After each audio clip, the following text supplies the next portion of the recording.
Before we start, hit that subscribe button to stay updated. Okay, let's go. Sarah had always been the kind of woman who believed in building things slowly and with intention. At 24, she felt proud that she and her fiancé, Wilson, had done exactly that. 4 years together. 2 years of living under the same roof.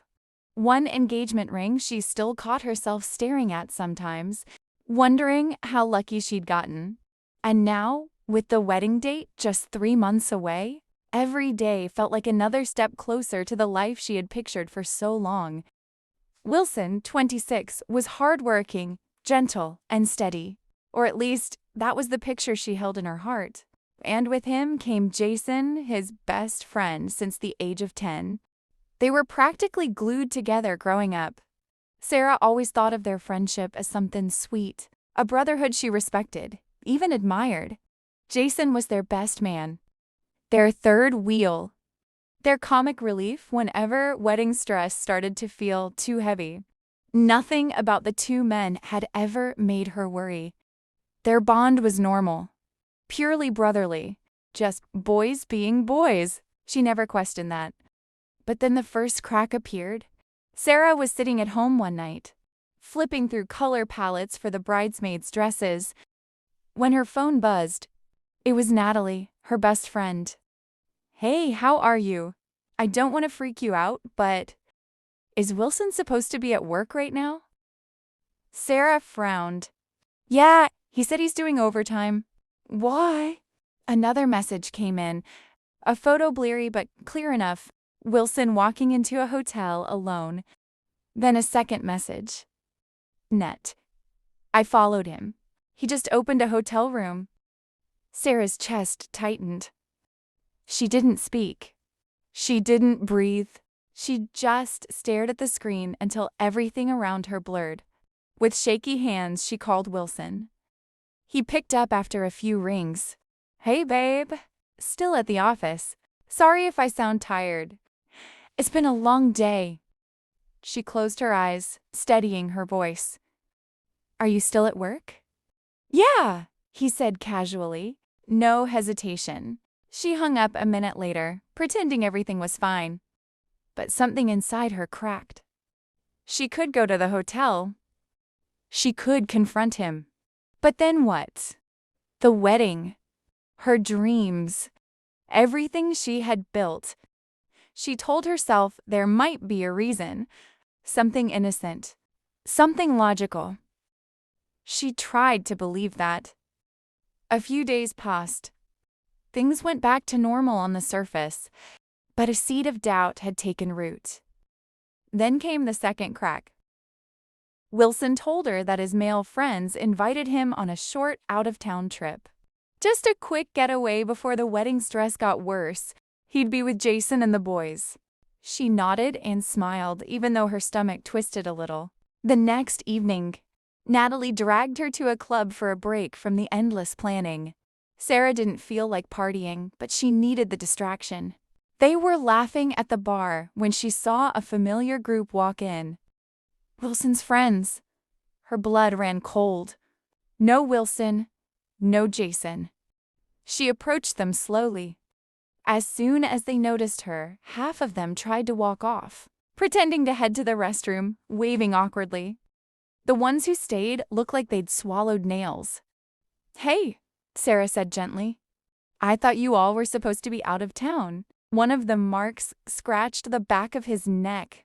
"We, rescheduled? We're going tomorrow."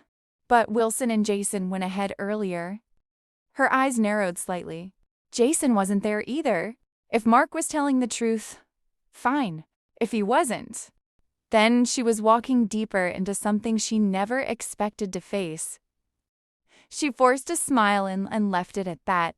But inside, the uneasy feeling only grew. The cracks were widening. A week later, she told Wilson she'd be visiting her parents for a couple of days. She wanted space to think, to breathe, to figure out why her heart felt heavier every day. But as she called her parents from the train station, her mother answered with panic in her voice. "Oh, honey, we forgot to tell you. We flew out last night for an emergency at the overseas branch. We're not home. Sarah froze. Her trip was pointless. After a long moment, she sighed and decided to go home instead. She texted Wilson that she'd be back later and assumed he'd still be out with friends or at work. When she unlocked the front door, the house felt off. There were noises coming from inside. Sharp, frantic noises. She stepped in cautiously. Wilson's luggage was in the living room. Her heart began to pound. She wasn't expecting him home. She wasn't expecting anyone. She walked toward the hallway, her pulse racing.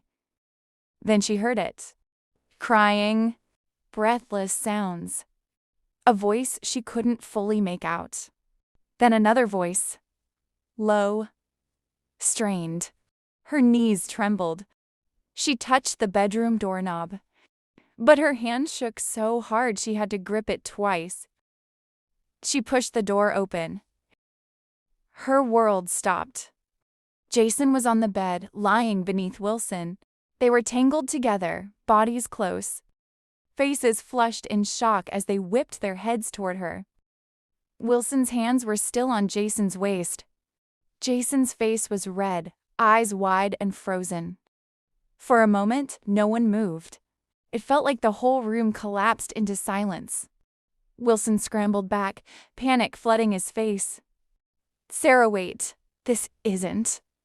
Jason pulled the sheets over himself, unable to meet her eyes. Sarah couldn't speak. Her throat felt scraped raw. Her breath trembled like it was trying to escape her body. Every moment she doubted herself flashed in her mind: the hotel, the lies, the trip, the nervous friends at the club. All of it was leading here. To this. To the truth she never imagined. Wilson reached toward her, shaking. Please, let me explain. But Sarah stepped back. There were no words left inside her. She had walked in expecting a burglar. Instead, she found the two people she trusted most. And the life she thought she was building fell apart in one silent moment. Sarah walked out of the bedroom in shock, barely breathing. She didn't scream. She didn't ask why. She just kept moving until she reached the front door and stepped outside. Her whole world felt like it had cracked in 1 second. Natalie rushed to pick her up. And that night, Sarah sat on her friend's couch staring at her engagement ring, feeling everything she planned slipping away. By morning, she knew what she had to do. She went back to the house only to pack. Wilson tried to explain, apologize, beg she didn't let him. She placed the ring on the counter and said, "The wedding is canceled. Now you two cheaters can be together openly. No need to thank me. I don't accept thank yous from trash." Then she left. In the car, she opened the group chat with her family and bridal party and typed a single message. "The wedding is off. I caught Wilson and Jason together. Please stop all plans."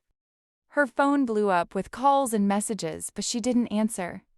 Instead, she spent the day canceling the venue, the flowers, the dress fitting every piece of the wedding she once dreamed about. People whispered. Some told her to keep it private. But Sarah refused to protect anyone who broke her. She didn't reply to Wilson. She didn't open Jason's messages. She focused on herself, on breathing again, on reclaiming the life she almost lost, trying to build a future with someone who wasn't honest.